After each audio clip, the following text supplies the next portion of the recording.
Hi everyone, my name is Tori Hunter, and for my final project, I chose to explore the parallels between human trafficking and domestic violence. In this video, I will be discussing not only the similarities between human trafficking and domestic violence as crimes, but similarities their survivors go through in terms of dealing with law enforcement, navigating the public perceptions, and the aftermath of being a victim of one of these crimes. To begin, let's start by defining some terms. One of the definitions of human trafficking, and the one that will be used for the remainder of this video, comes from the Trafficking Victims Reduction Act of 2000, otherwise known as the TVPA. The TVPA defines human trafficking as sex trafficking in which a commercial sex act is induced by force, fraud, or coercion, or in which the person induced to perform such an act has not attained 18 years of age, or the recruitment, harboring, transportation, provision, or obtaining of a person for labor or services through the use of force, fraud, or coercion for the purpose of subjection to involuntary servitude, peonage, debt bondage, or slavery. This definition is also outlined by the picture to the right, which is known as the Action Means Purpose model, also known as the AMP model. This model breaks down the actions, induces, recruits, harbors, etc. of the trafficker, as well as the methods they use to convince their victims to come with them. Force, fraud, and coercion include instances such as kidnapping, misleading someone as to the conditions they will be working and living in, as well as issuing threats against the victim or their family. Domestic violence is defined by the Child Welfare Information Gateway as a pattern of abusive behavior in any relationship that is used by one partner to gain or maintain power and control over another intimate partner. Domestic violence can be physical, sexual, emotional, economic, or psychological actions or threats of actions that influence another person. This includes any behaviors that intimidate, manipulate, humiliate, isolate, frighten, terrorize, coerce, threaten, blame, hurt, injure, or wound someone.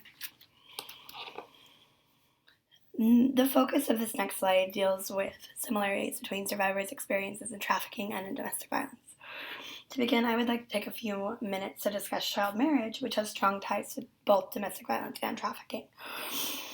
Hwang Oria describes a working definition of child marriages as used by the United Nations as any legal or customary union involving a boy or a girl below the age of 18. This definition is very similar to how the definition given for human trafficking. Child sex trafficking doesn't need proof of any of the components of the AMP model. Oria also goes on to express the similarity of the absence of consent between the child in child marriages and human trafficking. The inability of a child to legally give their consent, or in many cases where a child may be forced by the structures of their own society and culture to do what is regarded as right, such as a child being pushed into marriage in an attempt to save a young girl's virginity. The absence of the individual's free will is particularly deafening. This mirrors the events that a survivor may undergo based on being forced, coerced, or outright lied to. Consent cannot be given if the conditions of the agreement are not clear and the people involved are not consciously and willingly choosing to participate. The lack of consent applies to both domestic violence and human trafficking. Further, the rights of those in domestic violence situations and in human trafficking situations are limited. Simple everyday activities, such as wanting to go to the grocery store or hang out with friends, can be severely eliminated by the perpetrators. Though these may seem like arbitrary events or violations of rights, very quickly the attempt and need to control their victim can start to cause not only domestic violence victims and human trafficking victims to completely lose the majority, if not their entire connection with the outside world, but the power these perpetrators often have can be enough to make their victims start to fear or feel like they are unworthy of the outside world. I was in a lecture given by Heather Melton at the University of Utah. Melton discussed a circumstance in her research where a domestic violence victim whom she'd interviewed, whose abuser's mental and emotional abuse was so strong that the woman refused to step foot outside her front door because her abuser had convinced her that she was unworthy of another person looking at her. The power that the perpetrators of both these crimes have over their victims is astounding. Not only are they able to convince many of their victims that they are worthless, they prey on their victims' fear of not being helped or not being successful without their abuser. These perpetrators not only gain power through the belittling of their victims, but also through the power that is given to them from their society and culture. where he discusses this idea in regards to society around the world, consistently telling girls that they are less valuable than boys, and how it leaves these young girls vulnerable. Jane Kim brings into the importance of gender and racial stereotypes in trafficking situations, and how women who are often mail-order brides are chosen based on some kind of racial and gendered stereotypes, such as a woman being a submissive housewife who should have no other ambitions or obligations than to take care of and cherish their husband. This leaves room for their husbands to believe that their wives are now a possession meant for them to control, and may cause these men to resort to violence when their faulty expectations are not met. In speaking about these victims, Kim also points out that these women's husbands are able to have control over their bride's citizenship status, and due to the lack of information concerning their rights as a bride in the United States, frequently these men have a great amount of power and control over their spouse. Though power dynamics in domestic violence situations may not involve citizenship, they may involve an abuser gaining and limiting access to vital finances so that their victim is dependent on them for financial resources, which is often the case in trafficking victims as well. In fact, Bulliard nicely wraps up the similar situations that domestic violence and human trafficking victims may face with the statement.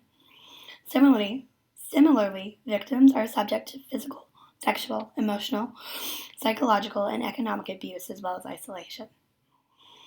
Moving onwards, human trafficking and domestic violence, while they can happen to anyone, anywhere, the most common victims of these crimes are women and girls. Kim discusses how the majority of trafficking victims are females, making up 79% of the total victims. This statistic, much like the statistic for domestic violence, where depending on the source, around 90% of domestic violence cases victims are women. The genderness of these crimes is important to note because it helps allow the possible solutions be correctly targeted and brings to light and makes us as a world society question how we value women and how we tend to distribute power. The last component on the slide that I would like to discuss is a very important one: the effects that being in domestic violence and or human trafficking situations has on their survivors. Not only is abuse incredibly traumatic, it can be long-lasting. Being a victim in either of these situations can force issues such as lack of adequate health care, lack of education, and a lack of making and sustaining meaningful bonds. The loss of any of these aspects can further make the survivor vulnerable to being trafficked or further abused in the future.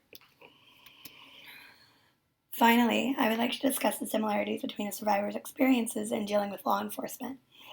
To begin with, because of the nature of human trafficking and domestic violence, the prevalence of both of these crimes has estimates that may be inaccurate.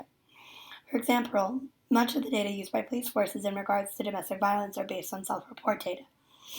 Due to the clandestine nature of both of these crimes, it can be difficult to gain accurate numbers. Next, there are glaring similarities between domestic violence and human trafficking and their cases not being prosecuted. The first of these similarities deals with cases not going through the court system if a survivor is deemed uncooperative at any point in the process.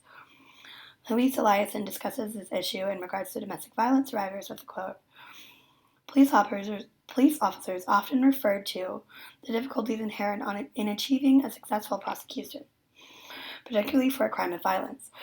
They argue that they wanted to secure the victim's commitment to such action before they used scarce resources in preparing a case for the prosecution. In practice, they never attempted a prosecution when the victim withdrew her statement, even when there was cooperative evidence. The idea of not wanting to waste resources on a survivor who may not be fully committed to the case is also discussed by Nichols and Hale, where they bring up the point that many prosecutors in human trafficking cases refuse to take a case if at any point the survivor wasn't seen as being completely motivated to take their case to court. Continuing, survivors of both of these crimes may have difficulty in identifying its victims.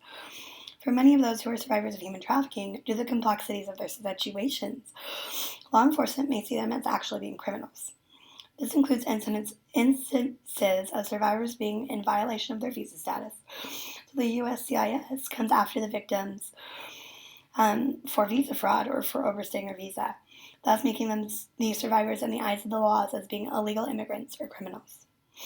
This is similar to domestic violence, where in the United States, some survivors may be arrested when they call 911 because of the circumstances the police officers walk into.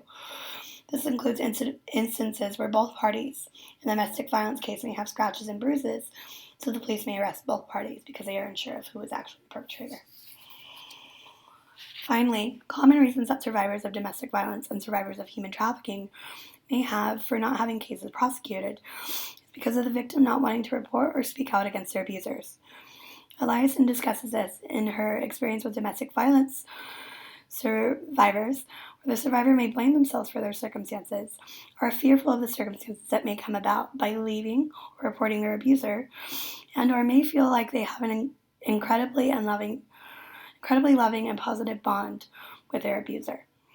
These reasons for domestic violence survivors not reporting their abuser overlap with many of those from survivors of human trafficking. However, human trafficking survivors may also have the addition of being fearful of the police due to their experiences with police in their home countries. The final similarity that I will touch on in this presentation is the cruciality of making sure that these crimes are having evidence gathered from the beginning of the investigation. Because both of these crimes can be mostly based on hearsay evidence, from the beginning, witness statements are incredibly valuable. The way an investigation is formed and started, as well as who is the investigating officer, can completely change the trajectory of the investigation as a whole. To conclude, domestic violence and human trafficking are both worldwide crimes that have some incredible similarities as far as their survivors go. These crimes tend to focus more prominently on women and can have an incredibly tragic effects on their victims' futures. Here's the sources I have used if you'd like more information, and thank you for watching and have a wonderful day.